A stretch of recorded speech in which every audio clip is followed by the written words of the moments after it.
Physical evidence is used in the criminal justice system in court to try and solve a crime, to try and obtain a conviction. It's really important to recognize that physical evidence at a crime scene so that it can be collected and analyzed. It's never possible to know how important a given piece of evidence might be, so none should be overlooked. That's decided obviously by the judge or the jury. There are a lot of different types of physical evidence that are listed here on this slide. Just kind of to go through all of those in alphabetical order. So all of these are important. None should be overlooked, no matter how big or how small.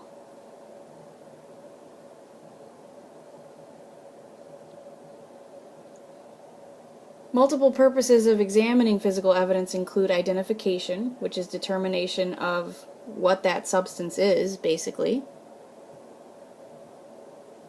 and also comparison analysis. So determining whether two different pieces of evidence have a common origin. This is where we bring in the use of standard reference samples. So a subject specimen and a standard reference specimen to the same tests and determine whether they have a common origin.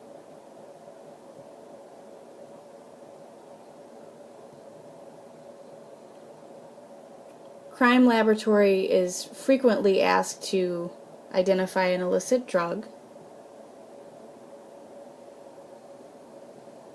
Could be asked to identify different kinds of accelerants in fire debris, or identify the nature of explosives.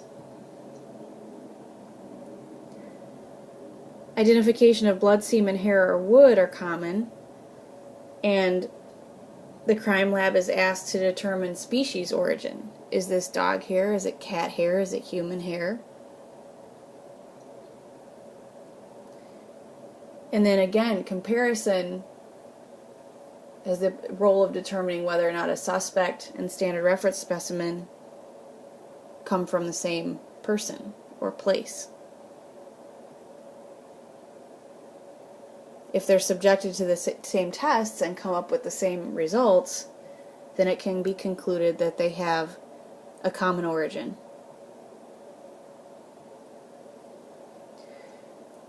We bring in probability as a discussion because probability is the frequency of occurrence of an event. So probability when you flip a coin is 50-50 chance for heads or for tails. With many of these processes that are used to identify or compare evidence, probability is impossible to define, or it's virtually impossible to define. So what has to be done, let me just go back a second, what has to be done is you get a number or you get a range, like it is with DNA fingerprinting.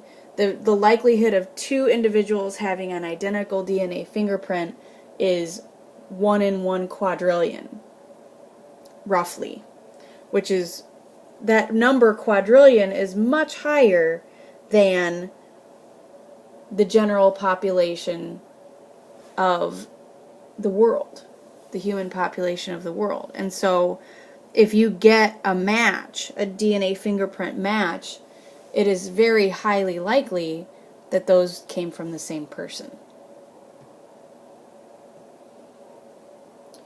When classifying evidence, there are individual characteristics.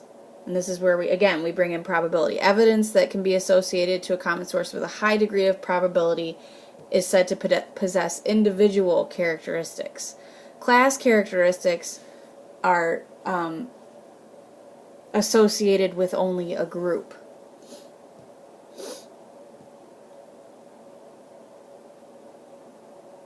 With individual characteristics, it's not possible to state with exactness that the specimens are of common origin, but we give that probability.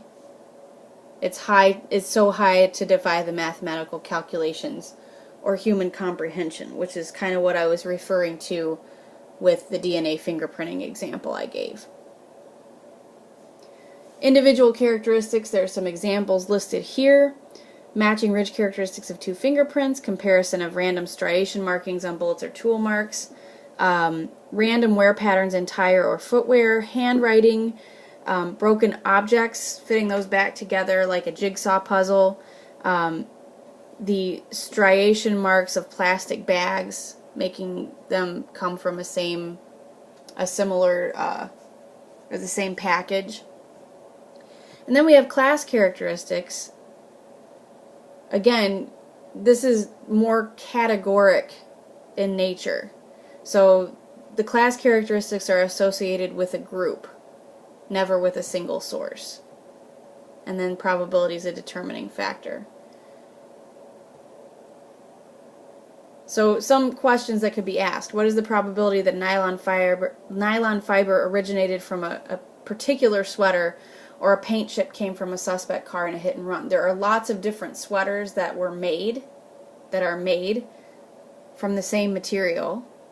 So that's a class characteristic. There are lots of different cars that are painted with the same paint color. So it narrows it down to a category or a class of evidence, but not to an individual object. Most items can't be linked to a single person or object. But if you have more than one, like two indistinguishable items of physical evidence that originated from different sources, it's unlikely that they wouldn't have come from two different sources. If you find two objects that are linked to the same person, then that narrows your search. Collective presence is the phrase to use here. Collective presence of class evidence may lead to a high certainty that they originated from the same source.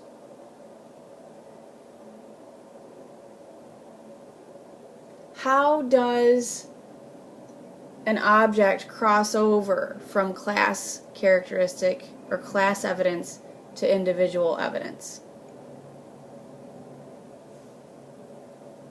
How many striations are necessary to individualize a mark to a single tool? Color layers about a paint chip, ridge characteristics for a fingerprint, handwriting characteristics to a signature, the wear patterns on the sole of a shoe. Many different shoes are purchased that are the same make and size. How many wear patterns will distinguish one from the other?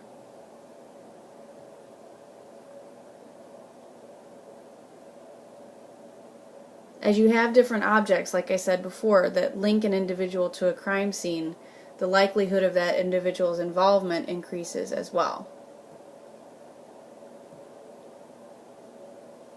A person can, in the reverse manner, be exonerated or excluded from suspicion if you have physical evidence that's found to be different from standard reference samples collected from the subject.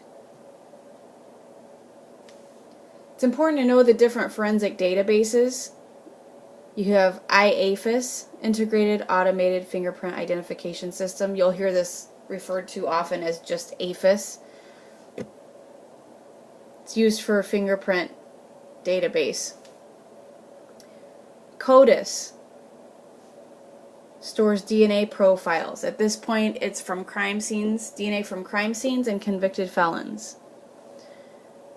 NIBIN, National Integrated Ballistics Information Network.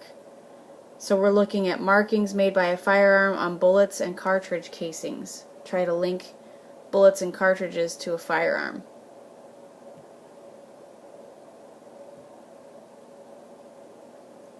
There's the International Forensic Automotive Paint Data Query, PDQ.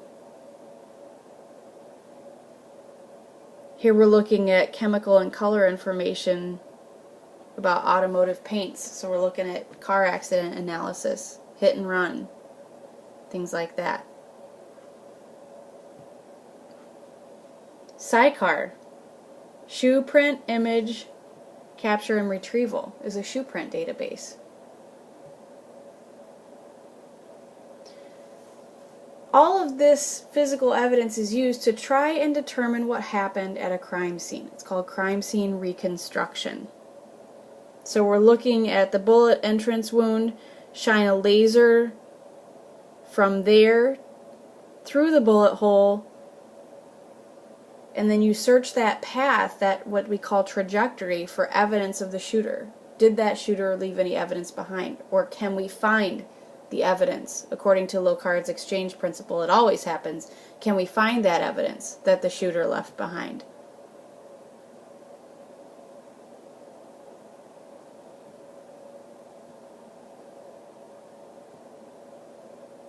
Reconstruction relies on combined efforts. It's a team task. Medical examiners, criminalists, law enforcement personnel are supposed to work together to recover physical evidence and sort out the events surrounding the occurrence of a crime.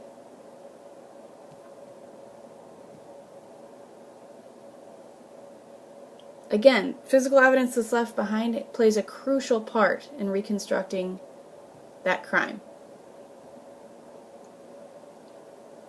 The evidence can't describe everything that happened, but it can support or contradict accounts given by witnesses or suspects.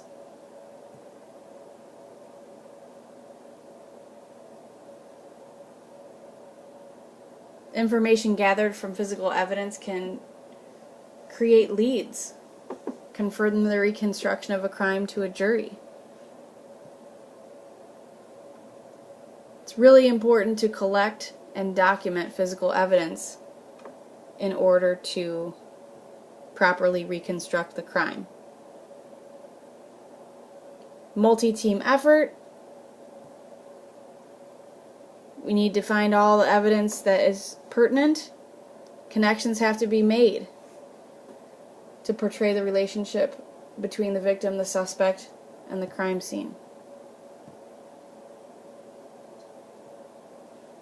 All of this together can aid the jury in coming up with the appropriate verdict.